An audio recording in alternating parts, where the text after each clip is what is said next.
MicroStrategy's Bitcoin strategy, spearheaded by CEO Michael Saylor, has become one of the most daring and defining approaches in the corporate world. Starting in August 2020, MicroStrategy began converting a significant portion of its cash reserves into Bitcoin, positioning the cryptocurrency as a store of value superior to cash. Saylor and his team saw Bitcoin as a hedge against inflation and currency devaluation, a digital gold that could protect and potentially grow MicroStrategy's assets over time. What sets MicroStrategy apart is its aggressive all-in approach. The company didn't just make a small conservative investment. Instead, it has continued to acquire Bitcoin regardless of market fluctuations, even leveraging debt through bonds and loans to make larger purchases. This high-conviction strategy has not only boosted MicroStrategy's profile, but has also made it a leader among institutional Bitcoin holders. Through Saylor's bold vision, MicroStrategy is committed to holding Bitcoin long-term, viewing it as a transformative asset with unparalleled potential. The company's strategy has set a new standard for how corporations can use Bitcoin as a reserve asset, turning MicroStrategy into a case study for Bitcoin's potential in reshaping corporate finance. Here is Michael Saylor at the MicroStrategy Q3 2024 financial result. I'm delighted to see you all on the call today. Thank you for joining us, and for all of our shareholders, thank you for your support. I was really excited about this call because this is the chance to share our strategy and our vision looking out over the next 3 years. And we're going to be doing it in more detail than we have in the past. So, Sharish, go ahead to the next slide. I don't have to remind anybody that we're still in the early stage of adoption of Bitcoin as digital capital. 2024 has been a great year. The launch of the ETFs at the beginning of the year was a major milestone. The embrace of Bitcoin by major political parties is a second milestone. I think we can see movement toward normalization of Bitcoin, the approval of options trading that's moving through the pipeline for the ETFs is a big deal. The movements toward banks beginning to custody Bitcoin is very exciting. A lot of companies adopted fair value accounting this year. That's another exciting milestone. And of course, anybody that's been paying attention to the flows into the Bitcoin ETFs have noticed that they've been picking up over the past few weeks. And it's generally acknowledged that these Bitcoin spot ETFs are the most successful ETFs ever launched. And so while we're early, it's very promising. Bitcoin's about a $1.4 trillion asset class. And as you can see, Bitcoin is gradually going to draw capital from equities, from real estate, from bonds, from currency derivatives, and of course from gold. We can go to the next slide. This is a very powerful slide because it tells the story of investing and finance over the past 4 years. Since MicroStrategy adopted the Bitcoin standard in August 10th of 2020, bonds are down 5% a year. As you'll recall, we had $500 million of our treasury in bonds, substantially all of it. So we were invested in the far right side of this curve, and we saw it as being a dead end, and we needed to find something else. And you can see since that time, there has been an expansion of the money supply. Probably the best surrogate for that expansion is the S&P 500. And you can see the S&P 500 is up 14%. 14% is effectively the traditional cost of capital for 20th century assets, for financial assets, for physical assets. If you're getting less than 14%, you're losing wealth. You're losing purchasing power. And you're not meeting the cost of capital in the mainstream. If you're ahead of 14%, then you're accreting power. And so you can see what's happening is gold can't keep up. Bonds don't work. Real estate is trying to keep up, but it doesn't. The Magnificent Seven are doing double. the great companies, the Apples, the Amazons, the Googles, the Facebooks, they're actually outstripping the S&P. And of course, as they outstrip the S&P, most of the other companies in the S&P are falling behind. Bitcoin has far outstripped the Magnificent Seven.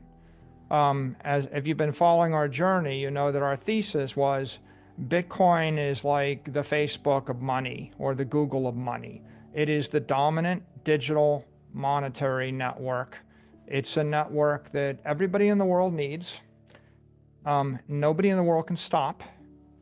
And most conventional investors don't understand. That has always been the thesis. Bitcoin is proving that it is incredible. It is the strongest asset.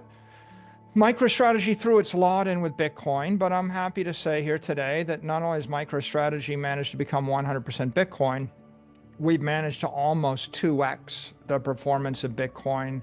And we've done it through taking advantage of our unique opportunities and our unique capabilities as an operating company to assume intelligent leverage, to sell volatility, and to manage our balance sheet.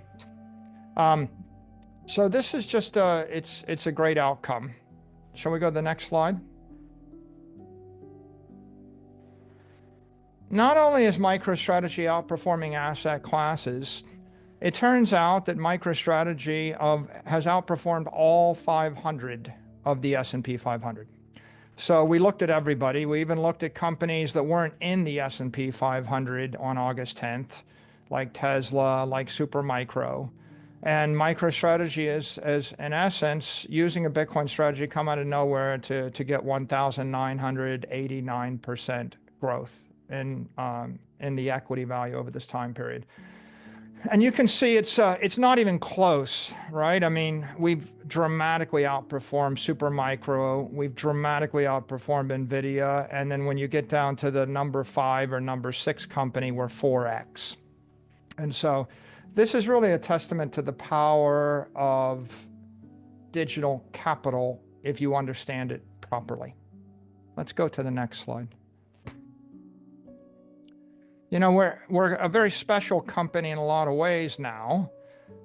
You can compare us to Bitcoin. If you're comparing MicroStrategy to holding a diversified portfolio of the S&P and NASDAQ, you can see we're far outperforming. I mean, this chart really is showing that the Bitcoin is the winning asset class by far. Bitcoin is really compelling because not only is it beating all the other major asset classes, but in terms of assets that a publicly traded operating company could hold, an operating company could hold a small portion of securities, it could hold a lot of bonds, or it could hold Bitcoin. And so you see, when you look at that chart, it's not even close. There's one good answer for a Treasury Reserve asset. There's one not good answer. And there's a lot of imperfect solutions that you just can't easily hold because of a 40% limit on securities in your portfolio as an operating company. You can also see our performance against big tech stocks, you know, and of course, they're all great companies, but at the end of the day, these companies haven't embraced digital capital. And so, of course, the winner, NVIDIA, has embraced digital intelligence. But digital intelligence is not an easy strategy to copy. What I say often is, if you can copy NVIDIA, go ahead, have at it. I don't think it's easy to copy. MicroStrategy, on the other hand, you can copy. It is easy to copy.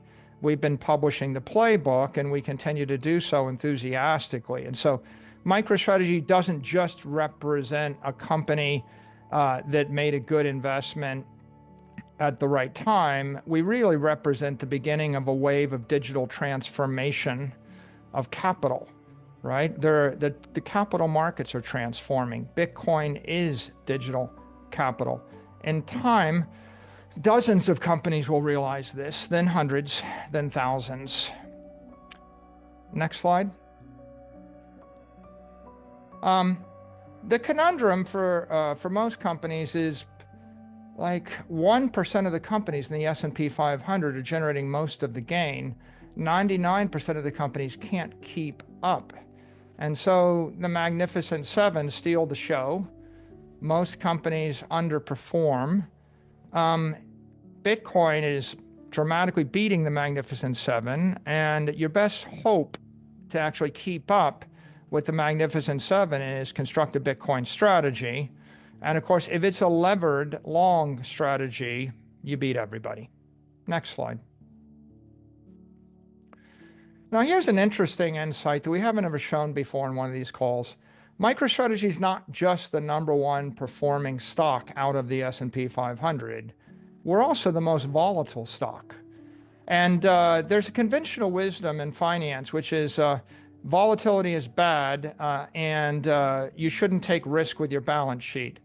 But we're turning that conventional wisdom on its head. When you basically invest all of your capital into treasuries, when you're on the UST standard, you're stripping the volatility down to a vol of 5. Bitcoin is a vol of 50 or 55. When you strip to the vol of 5, what it means is your returns are 10% weaker than the S&P index. That you're generating 10% less than the cost of capital. So capital becomes toxic to the company when you actually eschew volatility and you eschew Bitcoin. When you embrace volatility, then you're outperforming the S&P, and now the capital isn't toxic, the capital is healthy. So a company with a conventional strategy strips the volatility, embraces low-risk treasuries, loses 10% of its capital every year. Its equity markets die, its option markets become unhealthy. It becomes a sick company, only they don't know they're sick because conventional wisdom says that's the right thing to do. And by the time they've stripped the volatility off their balance sheet and stripped the volatility off their P&L, they have damped their appeal to the capital markets. And then you ask the question, why do you even want to be a public company if you're not actually tapping into the capital markets in order to provide them with a public security that's interesting for them to buy, sell, trade, talk about, hedge, arbitrage, etc.? So this volatility has a very interesting effect. And I'll show it on the next slide. Sharish? If you look at the top 10 performers in the S&P 500 and you consider options open interest, MicroStrategy is actually number 7. We're in the top 10, even though we're much, much smaller than most of these companies, right? Obviously, we're not as big as a Walmart or a Coca-Cola or a McDonald's or any of the household names you've heard about your entire life. But of course, because we're high volatility, the options market wants to trade those options. So we jump into the top 10 leaderboard because we have a high volatility balance sheet. If we look at daily trading volume and the top 10, you can see MicroStrategy again jumps to number 7. We're in the top 10 out of all the S&P 500 companies in daily trading volume. And it's a pretty extraordinary outcome given the fact that in some cases these companies are 100 times bigger than us. And of course, if you look at the impact of that volatility on a market cap weighted basis, if you compare open interest in the options market as a percentage of market cap for all 500 companies in the S&P 500, MicroStrategy is number 1. We are the most optionable per weight or per market cap stock in this entire universe. And if you look at daily trading volume, the liquidity of the equity as a percentage of market cap, we are also number 1. Another way to say it is MicroStrategy is the hottest stock in this universe, right? Volatility is vitality, as we say. What's interesting about this is I describe volatility as like RPM on an engine. And if you have RPM on a small, a paper straw, and you spin it 50 times a minute, it's like a kid's toy. And then if you take that paper straw and you replace it with a 5-pound dumbbell, and you spin it 50 times a minute. It's a weapon. Now, if you put some leverage on it, if you extend it by 50% more, and it goes to 90 RPM, it gets quite scary. Now imagine what happens when you put $18 billion of capital into a balance sheet and you spin it 90 or 100 RPM. You've got a turbine. You have a motor that will move an aircraft carrier, right? You can move a small city or light up a city with it. The conventional wisdom in the market is capital is toxic. Give it back to the shareholders, make it go away, dividend it out, buy the stock back, get rid of the money. And if you're going to keep the money, invest it in a 5-vol asset, which is like take your money, put it in the basement and lock the vault and then make sure it never moves. It's dead money. MicroStrategy's approach is to embrace the volatility, embrace an asset that is outperforming the S&P. And in that world, instead of being negatively polarized to capital, we are positively polarized to capital.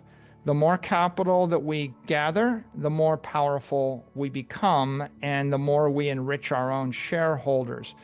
This is, it's totally counterintuitive because everybody else in the world thinks you sell equity, you dilute the shareholders. That's true if you don't have a use of proceeds that grows faster and yields more than the S&P 500 index. The cost of capital is the S&P 500. If you want to be positively polarized to capital, you want two conditions. You want to be able to invest the capital in something that beats the S&P consistently. That's the first condition. It needs to have performance. The second condition is you want velocity. You'd like to invest the capital in 5 days, not 5 years. If you can invest the capital in 5 days and then you can show that it actually beat the S&P index, then you've actually got the holy grail. Now you've got a magnet which is attracting capital. And MicroStrategy has pioneered this by combining capital markets activity with Bitcoin as a treasury reserve asset, with the embrace of BTC yield. And the BCT yield shows that, in fact, we acquired the capital in a manner that was accretive to our shareholders as opposed to dilutive. And that means that when we're actually engaging in capital markets activity, we're doing it in an accretive, high velocity fashion. That, of course, is what is driving this trading volume, what's driving this open interest. And of course, because we have the volatility, many of the things we do are actually selling the volatility, recycling the proceeds of the volatility back into Bitcoin, and then delivering that to our shareholders in the form of a BTC yield. Shall we go to the next slide? Now, here's another slide that no one's ever seen before in one of our presentations. Many of you know about MSTR stock, and you know what I've said is, oh, MSTR stock, it's beaten the S&P 500. And now some of you know about options. MSTR options are more traded, pound for pound than anything else in the S&P 500. And so you know that we are the volatility winner. You know that we're liquidity winner. You know we're the performance winner. What you might not know is that MicroStrategy has sold 6 convertible bonds, and if you had bought any of them, you're up 224%, 86%, 67%, 90%, 41%, or 54%. They've all been successful. They've been some of the most successful bonds ever sold to the convertible bond market. They're extraordinary in that regard, but here's the real extraordinary aha.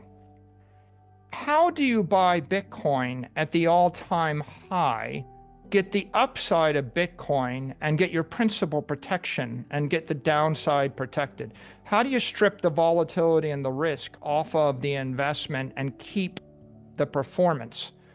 You can't do that with an ETF. You can't do it with a straight equity that's 100% upside, 100% downside. But if you look at the chart on the right, and this is just, it just blew me away when I saw it. You realize Bitcoin has delivered 47% performance since those bonds were sold. and our bonds delivered 90% performance. And what that means is if you had bought $1 million of Bitcoin on the day we sold the 25 convert, or $1 million of the convert, or if you just, across all of these, if you bought $1 million of each of them in the convert, you would have got a 90% return. And if you had bought $1 million of Bitcoin, you would have got a 47% return. So not only do you get the return of Bitcoin, you also get the downside protection. And in this particular case, I'm kind of delighted to say we outperformed Bitcoin not with our equity, we outperformed Bitcoin with our bonds. Now, people, they struggle with what is MicroStrategy's unique advantage in the market? What justifies the market capitalization of the company? Well, one very obvious thing is we are the primary, perhaps the major creator of or issuer of Bitcoin-backed bonds in the world.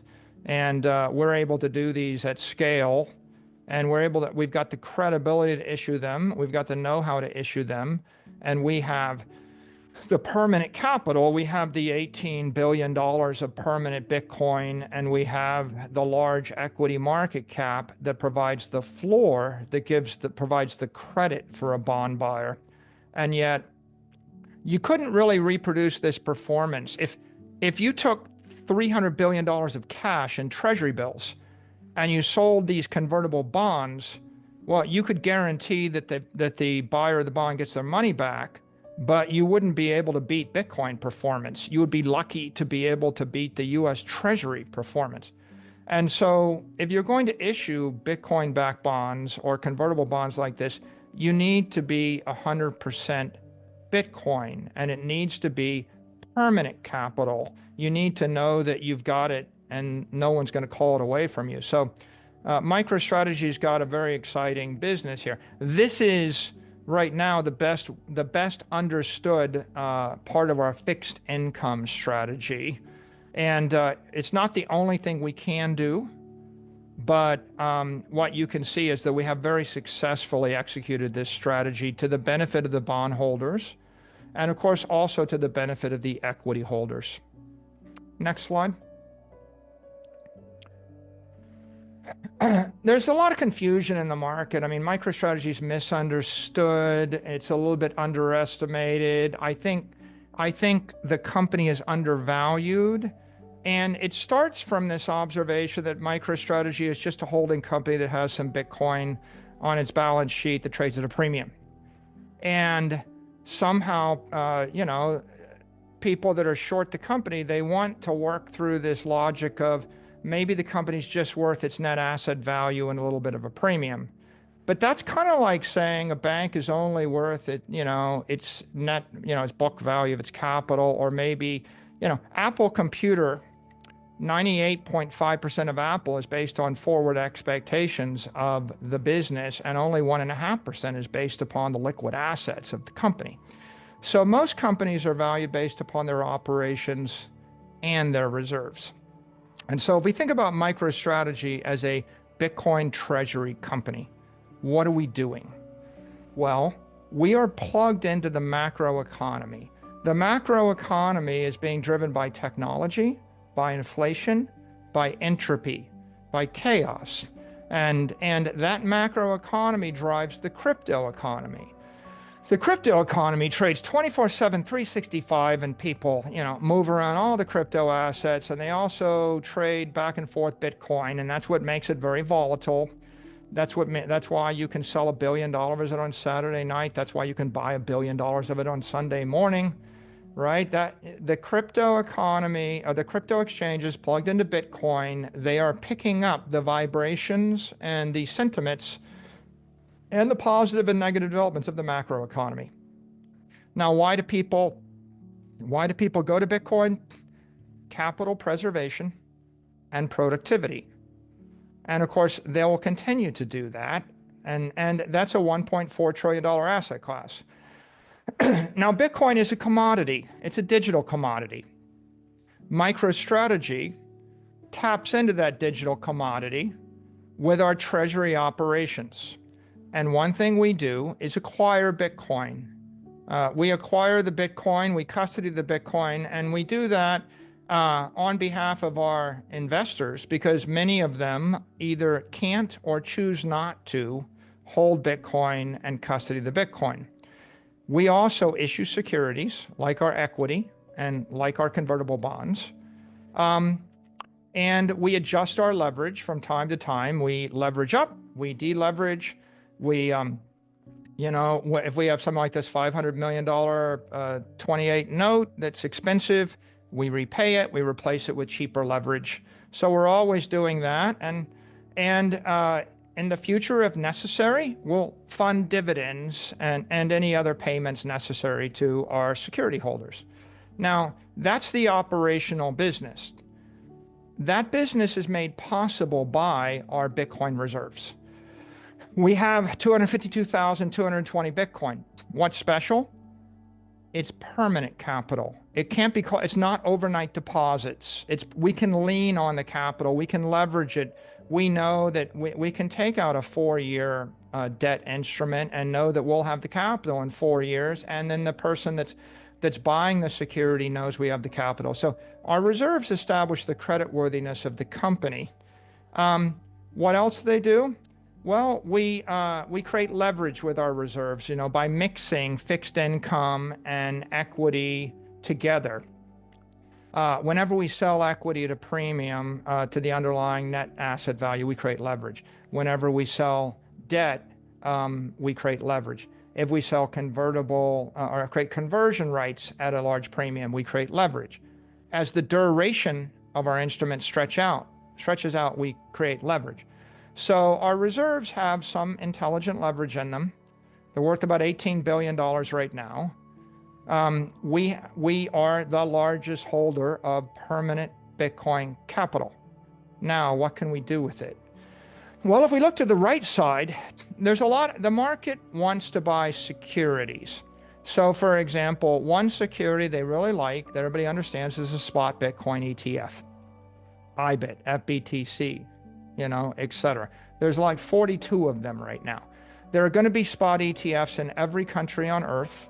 They meet compliance requirements, custody requirements, and they provide you with 1x leverage. If Bitcoin doubles, you'll mostly double. If Bitcoin is cut in half, you'll probably lose half, your capital. They charge you fees of 20, 25 basis points. They are kind of like the institutional banks in the business. They're trust companies, and they take overnight deposits. And they're very limited in what they can do. You give them $1 million, they can buy Bitcoin. You ask for the $1 million back, they give you the $1 million back. That's what they do. They don't have permanent deposits. They can't hold your money for a decade. They have very, very simple daily redemption windows. And so they never trade at a premium. They won't trade at a discount. And that means that they look pretty much like Bitcoin. Their volatility looks like Bitcoin. If Bitcoin's 50 vol, they'll be 50 vol. Their performance will look like Bitcoin. If Bitcoin is 50 ARR, they'll look like 50 ARR. It's a great product for people that want to buy the spot commodity and they want it in a wrapper as a security. And I have no doubt, in time, it'll be very common that people use this instrument. That's a direct connection. Now, if you think about MicroStrategy offers something slightly less risky, less volatile than that. That's my MSTR convert. When we sell a convertible bond, if the price of Bitcoin is 70,000, and if we were to sell the convertible bond, or say when the price of Bitcoin, in fact, by definition, every single convertible bond we've ever sold was at the high of Bitcoin, right? We're selling convertible bonds at the market. People are either buying the Bitcoin or they're buying the bond. And if you wanted Bitcoin long exposure, you buy the bond, you get a conversion right to our stock, and then if Bitcoin trades down by 50%, you'll be able to put the bond back or you'll get redeemed at par. So those converts are part of our fixed income strategy. They give you some portion of Bitcoin performance because they have that MSTR conversion right. Now, we don't really know, exactly how they will perform against Bitcoin. I just showed you in the past, we've outperformed Bitcoin with the converts, but I don't have a crystal ball. I don't know what it'll do in the future, but common sense says that if we sell a convertible bond at a 40 or 50% premium to our stock, then when Bitcoin doubles and doubles again, then you're getting a decent fraction of the Bitcoin performance, and maybe you'll get more, maybe you'll get slightly less, but you're getting it in a bond instrument. That's in the market right now, and that creates a lot of leverage. And one of the results is MSTR equity outperforms Bitcoin. That's a 1.5x or more. Historically, we're almost 2x leverage, but I mean, it changes every day. Our goal, right, with the equity is use intelligent leverage to outperform Bitcoin. And the way that we outperform is, on the upside, we have to have some leverage on the downside. And what we're doing is we're stripping the volatility, stripping the risk, stripping some of the performance out of the fixed income instrument. And then that benefit accrues to the equity holder. And so you see MicroStrategy straddling both sides of the spot market. Now, because we straddle both sides, that MSTR equity that trades, 1.5 times the performance of Bitcoin, it happens to be 1.5 is volatile. So if Bitcoin's 50 vol, we're 75 or 80 vol. If Bitcoin's 50 ARR, we might be 75 or 80 ARR, right? So who wants that? Well, the derivative traders want it. So if you look at these derivatives like MSTX and MSTU, in a matter of weeks, they raised more than $1 billion of capital by offering the proposition of 2 times MSTR. But if you think about my chart, what they're really offering is if MSTR is 1.5, they're offering 3. If we're 2x, they're offering 4. So they're offering leverage to people that want that leverage, and they're long Bitcoin investors. I showed you how MicroStrategy has a large options market. Well, there are a lot of people that want 5x or 10x leverage, and the best way to get it, in their view, is a high volatility equity with deep liquidity. And I showed you how MicroStrategy is very liquid in the spot and very volatile. And so if you're volatile and you're liquid, then the only other question is, are you credible? Are you trustworthy or transparent? What are we going to do? And then the thing about MicroStrategy is every day for the past 4 years, we've said one thing: Bitcoin, long Bitcoin, we're going to acquire Bitcoin. So if you're a trader and you're trying to figure out what's MicroStrategy's strategy, you don't have to worry we're going to hedge. You don't have to worry we're going to trade against you. We're long Bitcoin. We're going to be 1.5x Bitcoin. And that means you can create MSTX or MSTU. That means you can create MSTY. It means you can create an options market. It means that if you want to short Bitcoin, then we're giving you extra juice to short it. If you want to go long, we go that way. And so you can see, of course, those 3 securities above the baseline offer high volatility, high leverage, and they're built on a Bitcoin treasury company that has a large pool of permanent capital and has an adept treasury operation. If we look below the baseline, we've announced that we're going to pursue a target of $21 billion in fixed income capital raise. Well, so convertible bonds are an obvious thing for us to do. We also look at other types of fixed income, and in the future, we could imagine preferred stocks that might be compelling to people that want some of the performance of Bitcoin, but they want downside protection. Some people would like a convertible preferred, others might want a dividend of some sort. And then there's always the market for just providing fixed income, just a straight fixed coupon. If Bitcoin, I've said before, Bitcoin returns 50% ARR, but there's a large portion of the world that would be happy if we stripped away 80% of the performance, 90% or 95% of the volatility, a lot of the risk. And if we stripped away risk and volatility and performance and we gave them a coupon that was compelling in an instrument that they felt good about the credit of, if they understood the balance sheet, then we would be providing a useful product to the market, based upon a digital commodity. Everybody knows they want income. Everybody knows they want, appreciation. Everybody would like to have it with varying degrees of risk and volatility. MicroStrategy's treasury operations are we assess the capital market. We figure out what the capital markets want. We figure out what's the best way. What is the security we might issue that's beneficial to all our other stakeholders? And of course, that changes from time to time. And we don't have any specific plan today. And so you'll just have to stay tuned. But this chart helps you understand that MicroStrategy is the sum of its Bitcoin reserves and its treasury operations, and they go hand in hand in a very complementary, synergistic fashion. Shirish, next slide. I wanted to show this chart because a lot of people have said, well, so what are you really doing? Is there historical precedent for this? And the answer is yes. If you think about the energy industry, if you think about Standard Oil or oil refining companies, what is an oil refining company doing? It is starting with a commodity, crude oil that has a lot of energy in it. Bitcoin has a lot of energy in it. Bitcoin is crude capital. Standard Oil discovered crude oil.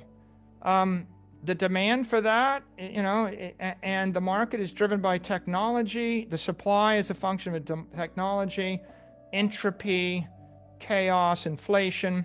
And everybody want that energy because they want power, or they want mobility, or they want to drive human progress.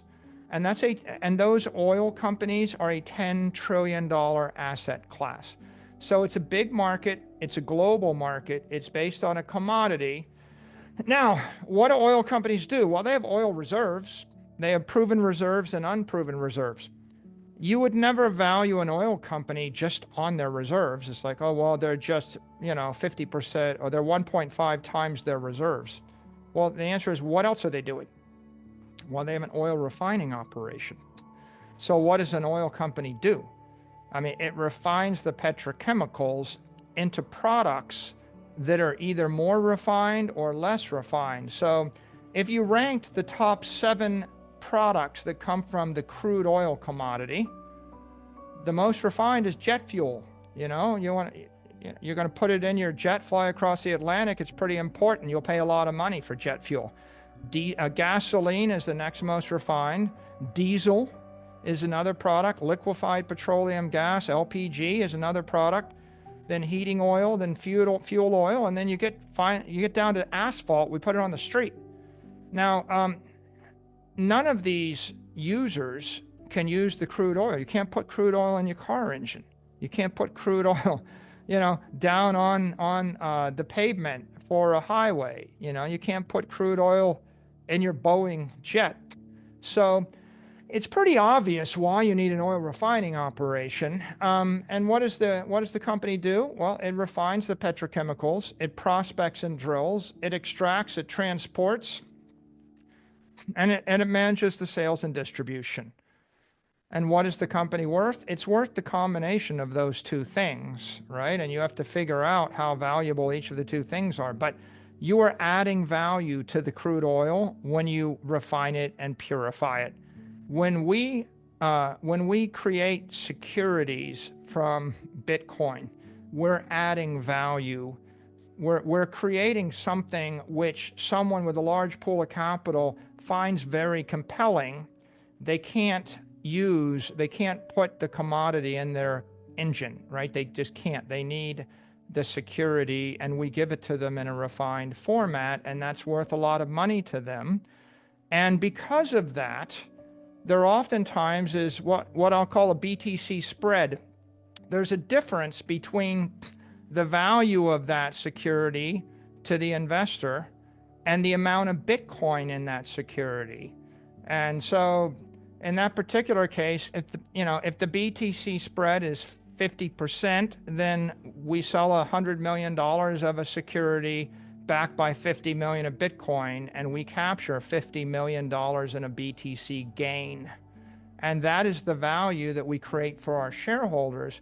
That BTC gain is reflected in the BTC yield that we show you. Next slide.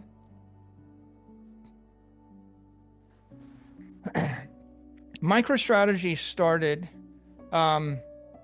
just thinking we were going to hold Bitcoin on our balance sheet so we wouldn't bleed capital. Then we became opportunistic. Then we became strategic. And somewhere along the way, we realized that the capital markets around the world will benefit and are undergoing a digital transformation. We are able to create and issue securities that provide everybody with the right amount of Bitcoin performance and volatility in the security that they need. And so, and we can do it because we have this Bitcoin-backed reserve and Bitcoin treasury operation. So if you think about our equity, what kind of investor would buy it? Well, someone that buys Magnificent Seven stocks, a Bitcoin investor, a Bitcoin maximalist that likes Bitcoin might buy our equity because they want more Bitcoin.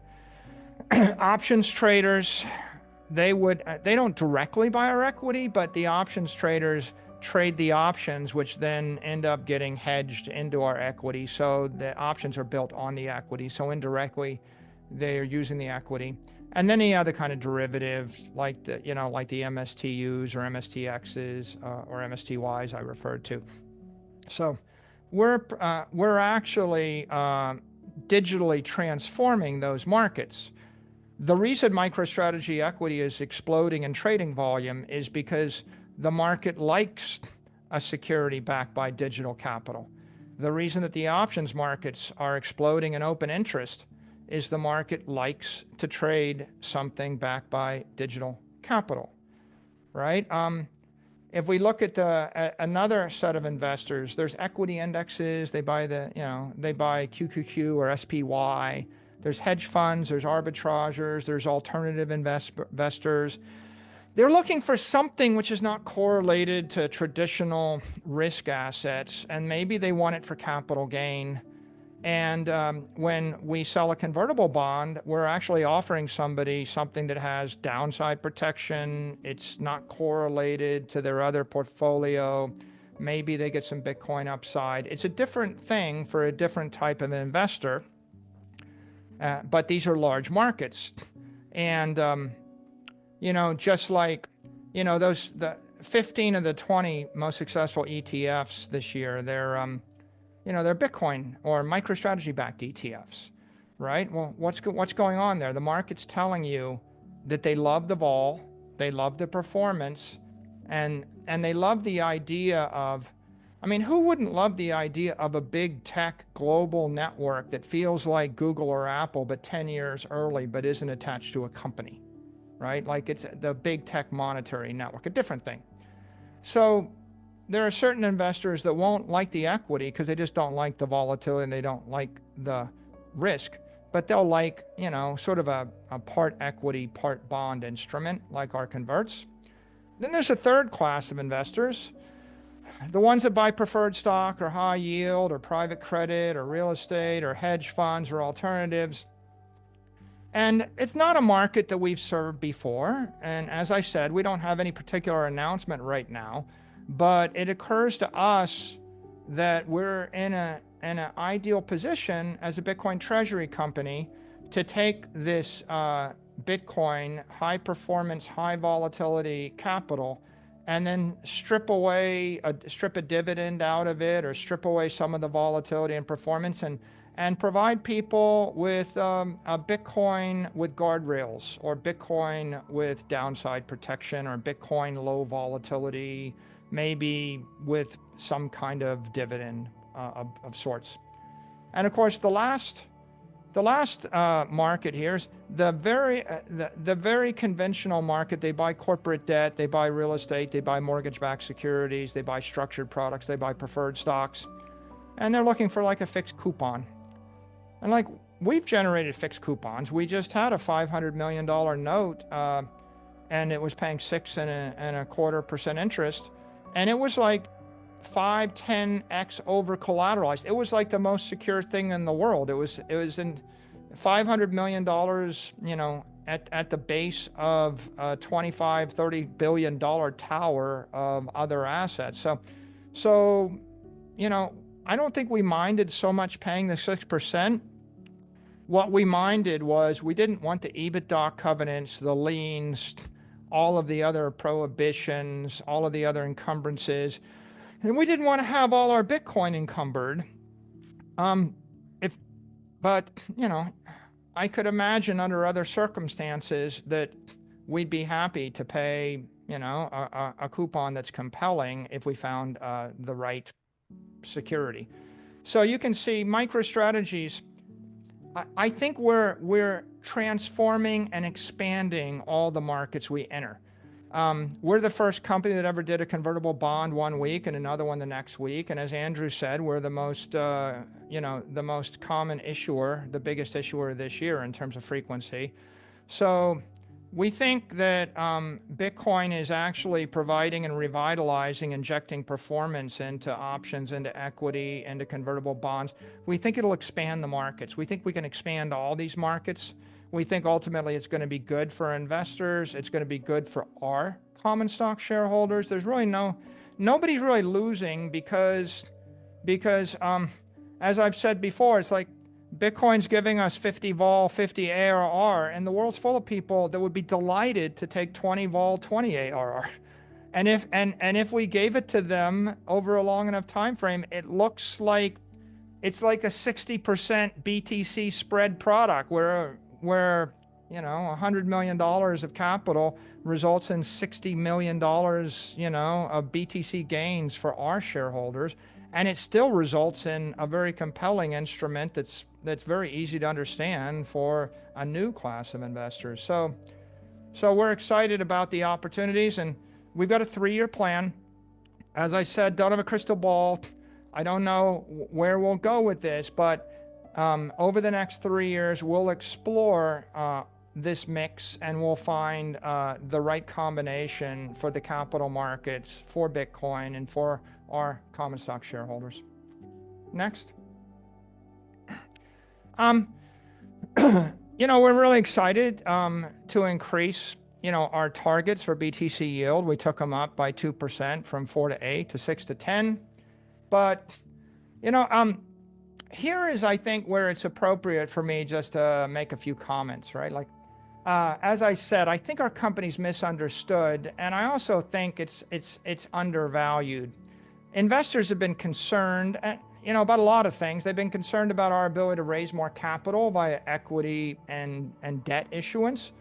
I think, as you can see from our performance so far and the 21-21 plan, those concerns are unfounded. There's no reason that we have to stop issuing fixed income instruments. We're not encumbered by any EBITDA covenants or any particular other cash flow covenants that'll keep us from doing that. And as you could see, some people have asked, can you keep doing ATMs? And I think we put that to rest by filing a $21 billion ATM. We're going to expand, and we're going to accelerate our treasury operations and our capital raising activities, based upon the performance you've seen, and with our newfound insights. We just keep getting we get new insights every single quarter in this market, and we're learning. But as we learn, we get a bit more sophisticated in how we do this. Now, I'm going to wade into the big premium debate here. Like, what's the appropriate premium for net asset against net asset value of MicroStrategy? And I just want to make one obvious point. We're a growth company. We're a Bitcoin treasury company, and we are growing. We are built on an asset, Bitcoin, which is growing 50% a year. And we are growing with that asset. If you review the market for common multiples of growth companies, if you had a 20% growth company, oftentimes they're valued at 25 times 40, 25 to 40 P to E. If you have a 30% growth company, oftentimes they're valued at 35 to 55 P to E. If you have a 40% growth company, they're valued at 45 to 70 sometimes. And a company growing 50% is oftentimes valued at 60 to 100x. And of course, Bitcoin's growing 50%. We don't know what it'll do in the future, but, my personal long-term view is over 21 years, Bitcoin's going to grow 29% ARR. And looking backward, it's definitely been growing fast, 50% every year for 4 years.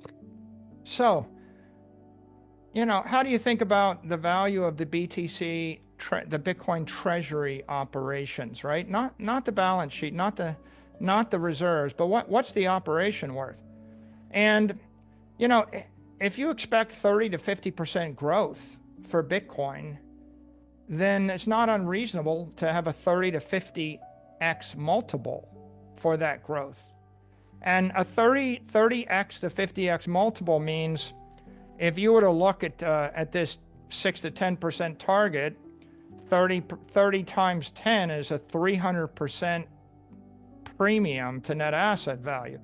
50 times 10 is a 500% premium. So you're talking about an operation that's 3 to 5 net asset value. And if you tack on the actual treasury, you go from there and you realize you're talking about an enterprise that could be 80 to $100 billion. And you could establish it just by looking at this and realizing it. These are not US T-bills that we're holding on our balance sheet. If you had a US Treasury bill that was growing 0% a year, you would multiply it times 20 in order to get a right multiple. But Bitcoin's growing more than 0% a year, so 20x is probably conservative.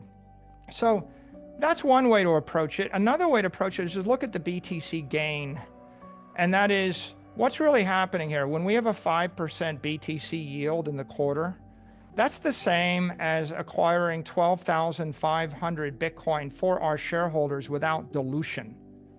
That's like 50,000 Bitcoin on an annualized basis. That's like a $3.6 billion annualized BTC gain.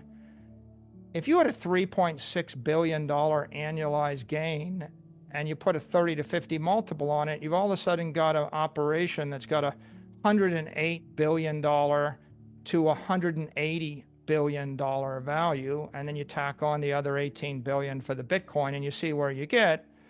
It's like the operation 6 to 10 times net asset value plus the reserves. And so most of the market doesn't understand it, and most of the debate has been this assumption that we're somehow some holding company that just got lucky and occasionally sells some equity, and we're not adding any value to the market. But hopefully, if you look at these numbers I've shown you, you realize that the value we're adding to the market is to create high performance, high volatility securities for one group of investors and do that based on our unique structure, and provide low volatility, lower performance, lower risk securities for another set of investors. And in that regard, we are the leader. Nobody else has $18 billion of permanent capital. In order to create a company like ours, you're going to have to actually go 100% all Bitcoin, and how do you do that at our scale? If you do it with a big tech company, they'll never be 100% Bitcoin because they got too much other stuff in their enterprise. And if you do it with a $1 billion company, they're not going to catch us because, as you could see, we're not slowing down. We're going to target $10 billion of capital next year. So unless you're going to target $42 billion of capital in the next 3 years, then MicroStrategy is kind of in a unique position. So if you start thinking about it like that, and I'll just leave one other thought with you, which is and again, I don't have a crystal ball, there's risk in all of this, but you understand our 21-21 plan. If we achieve our 21-21 plan, if Bitcoin grows in excess of 21%, if that happens, MicroStrategy is capable of BTC gains in excess of $10 billion a year within 4 years. And so thinking about a business like that that's growing more than 20%, starts to put in perspective that, yeah, we shouldn't just be valued based on our Bitcoin reserves. The real issue is, what are the opportunities for us as a Bitcoin treasury company? And so with that, we can go to the next slide, Sharish. Fong said it, but I'll say it again. The world's largest ATM equity offering is to buy Bitcoin. And, you could look at it and say, oh yeah, great, I get it. But do you really get it? Here's the big idea. The reason that this is the largest ATM equity offering and it is to buy Bitcoin is because any other company that announced a $21 billion ATM would be expected to invest the capital in something dilutive. If you sold 21 billion of equity and you bought T-bills, you would be losing $2 billion a year guaranteed. That's an awful idea. If you sold 21 billion of equity and you went and bought another company, it's a risky acquisition. It'll take 3 to 5 years. I can tell you as a public company CEO for 30 years of my life, well, from 98 all the way to 2022, 24 years, I can tell you that 90 to 95% of acquisitions all fail dismally. Just a couple of percent ever really worked. So, issuing this equity to do an acquisition is very risky. And so then what are you going to do? You're going to buy up real estate, build a building for 5 years? Are you going to build a new product? Are you going to hire 10,000 people? The problem in the market is most people don't have a good use of proceeds. Bitcoin is the best use of proceeds, maybe in the history of the capital markets. We're building, in essence, a digital building in 5 days. We could raise 500 million, buy Bitcoin with it, show that there's a BTC yield, announce it a few days later, and then build another $500 million building. And all along the way, our shareholders have complete transparency into the credit, complete transparency into the risk, and we've got a metric that at a glance tells you whether it's accretive or dilutive, and whether or not we're getting more efficient, right? Is the BTC spread improving to the benefit of the shareholders, or is it degrading? So we're very straightforward, very transparent, and because we have a balance sheet positively polarized toward capital, and we have a transparent, accretive use of capital, and because it's a high-speed investment cycle, it's 5 days instead of 5 years, this makes total sense for our investors. In fact, I can tell you, I met with a lot of our investors. Their number one concern isn't, are you going to dilute us or issue more equity? Their number one concern has been all along, you're not going to stop, are you? Do you have to stop? Because we don't want you to stop. So this is actually addressing concerns and the needs of and the benefits that accrue to our MST, our common stock shareholders. And I think it just illustrates the strength of our overall treasury strategy and the strength of the Bitcoin market.